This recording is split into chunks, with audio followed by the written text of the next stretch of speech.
harus menerima Yesus, pemberi anugerah hidup kekal itu. Ya janganlah pula kita mau hadiahnya, tapi pemberinya tidak mau.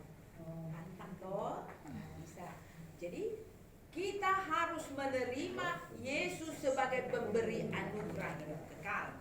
Kemudian yang kedua yang harus kita lakukan, mengalihkan pengandalan diri menjadi mengandalkan Yesus sebagai Tuhan dan Juru Selamat untuk memperoleh hidup kekal. Artinya, apa yang selama ini kita andalkan, kebaikan kita, perbuatan kita, ibadah kita, dan semua yang sudah kita lakukan, bukan itu. Yang kita andalkan hanyalah Yesus sebagai Tuhan dan Juru Selamat. Yang ketiga, kita harus menjadikan Yesus sebagai Tuhan dan Juru Selamat kita secara pribadi di dalam hati. Artinya, Yesuslah yang menuntun hidup kita, kepada Yesuslah kita senantiasa fokus, kita tidak lagi memikirkan perbuatan baik kita, dan Yesus yang menjadi pembawa jalan kehidupan kita. Tidak ada yang lain. Menyerahkan diri sepenuhnya kepada Yesus. Dan yang keempat adalah bertobat. Bertobat artinya berbalik arah 180 derajat. Meninggalkan kehidupan yang lama menuju kehidupan baru. Artinya kalau dulu Bapak Sormin ini suka marah-marah sama Inang di rumah, setelah menjadikan Yesus sebagai Tuhan dan Juru Selamat, ya nanti kalau sampai di rumah, halo mami, tambah cantik loh, mau lihat dah. Yang tadinya tidak pernah memuji, kan bertobat kan? Dulu marah-marah Mang Sormin, tapi setelah menjadikan Yesus sebagai Tuhan dan Juru Selamat, tidak lagi marah-marah, tapi menjadi ramah. Ya toh? Nah, itu salah satu contohnya. Kemudian kalau kita ini sering mencaci maki anak kita, botul loh, pinahal loh, jangan lagi, itu kehidupan lama kita. Jangan lagi kita menghina, mencaci atau menurunkan derajat manusia, apalagi anak kita. Jangan sering kita katakan dia hal-hal yang tidak baik. Kalaupun anak kita kurang pintar, jangan kita bodoh kali kau. Kita kalau sudah menjadikan Yesus sebagai Tuhan dan Juru Selamat, tidak lagi, kamu sebenarnya bisa loh nak, kamu sebenarnya pintar loh, ayo ya. Artinya semua yang kita perkatakan, semua yang kita lakukan hanya untuk mendatangkan hal-hal yang baik. Itu artinya kalau sudah menjadikan Yesus sebagai Tuhan dan Juru Selamat, itulah bukti pertobatan.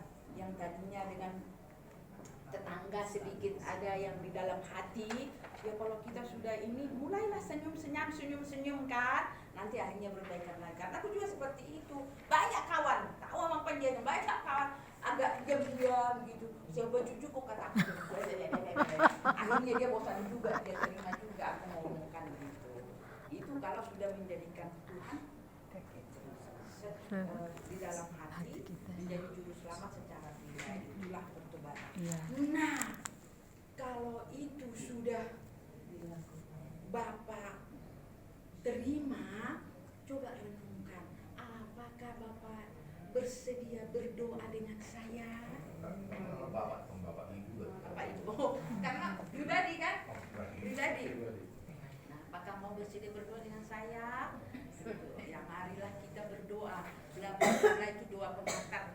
Tahu kan ya? Ada di buku ya, doa pengantar. Kemudian itu segala dua pengantarnya ya. Oh ya. Dua pengantar yang pendek. Dua pengantar ya, yang singkat ya.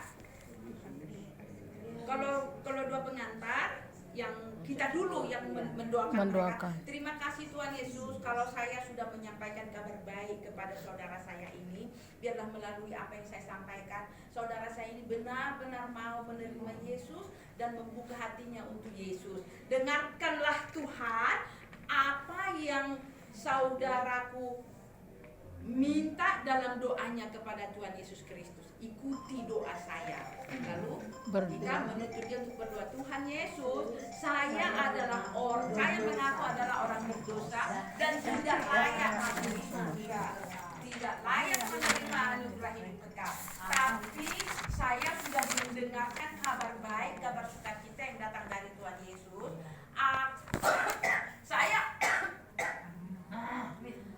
Saya mau menerima Yesus sebagai pemberi anugerah hidup kekal. Saya mengalihkan pengandalan diri saya Jadi menerima Yesus sebagai Tuhan dan Juru Selamat saya untuk memperoleh hidup kekal.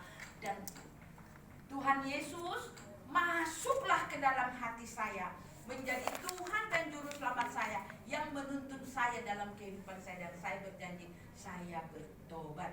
Terima kasih Tuhan Yesus.